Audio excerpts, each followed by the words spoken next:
জাতিসংঘের শান্তি রক্ষা মিশনের তহবিল সংকটের কারণে আগামী ৯ মাসের মধ্যে অন্তত ১,৩১৩ জন বাংলাদেশি শান্তিরক্ষীকে ফেরত পাঠানো হবে।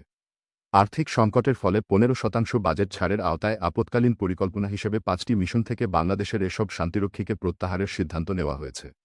নিউ ইয়র্ক থেকে কূটনৈতিক সূত্রগুলো গতকাল শনিবার প্রথম আলোকে জানায়, জাতিসংঘের শান্তি রক্ষা কার্যক্রম বিভাগের মিলিটারি অ্যাফেয়ার্স দপ্তর ওএমএ নিউ ইয়র্কে বাংলাদেশের স্থায়ী মিশনে একটি চিঠি পাঠিয়েছে।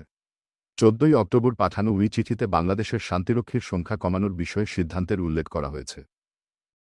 যুক্তরাষ্ট্রের সহায়তা কমে যাওয়ায় তহবিলের ঘাটতির কারণে এই সিদ্ধান্ত নেওয়া হচ্ছে।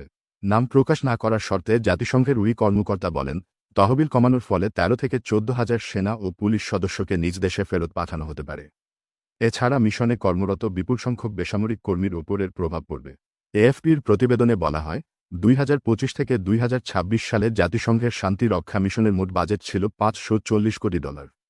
এর মধ্যে অনুদান হিসেবে $১৩০ কোটি দেওয়ার কথা ছিল যুক্তরাষ্ট্রের। কিন্তু যুক্তরাষ্ট্র এখন জাতিসংঘকে জানিয়েছে, তারা বাজেটের অর্ধেক বা প্রায় $৬৮ কোটি ২০ লাখ দেবে।